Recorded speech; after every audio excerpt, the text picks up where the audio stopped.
Ashama harka fuunee akkam jirtu jaallattoota fi hordoftoota chaanaalii YouTube bilbila kun arras waan haaraa tokko isinitti agarsiisuufanii innis akkamitti TikTok irraa viidiyoo watermarkii malee akka buusnu isinitti agarsiisa. Innis appilikeeshinii dhaan buufattu. Appilikeeshiniin kuni Snaptik jedhama akkuma asirraa argitanii.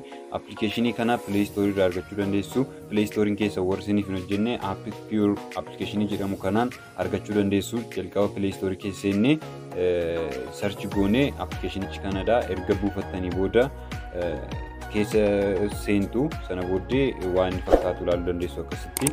Amma jalqaba asiin buusuudhaaf TikTokii keenya keessa seenuu qabna. TikTokii keenya keessa seenneetu liinkii keenya copy godhannaa jechuudha. Linkiin kan inni jiru sheerii fakkaatu ishee lakkoofsa tokkorra jiru kana isheetti buutu sana booddee copy linkii kan jettu naannoo kana jirti isheetti buustu copy linkiin keenya amma copy ta'eera jechuudha. Sana booddee Snaptikii keessa deemneetu paste link ishee jettu tuqnaa jechuudha. Sana booddee amma inni paste nuu godhee nuu fidutti eegna jechuudha. Erga inni godhee ka'ee walitti deebi'u.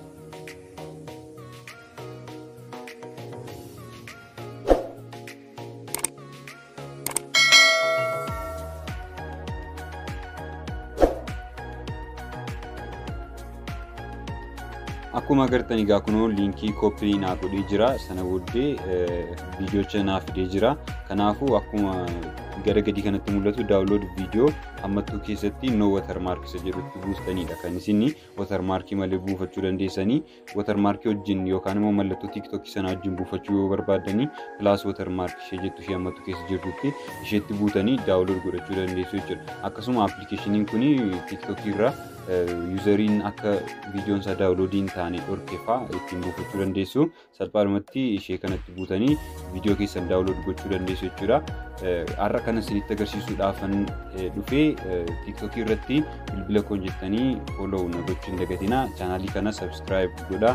Yoo inni daawunlood feelee try again jettu kanuma isinitti agarsiisuu fedheenii irra deebitanii daawunloodii tuttu subscribe gochuu hin dagatinaa. Galatooma.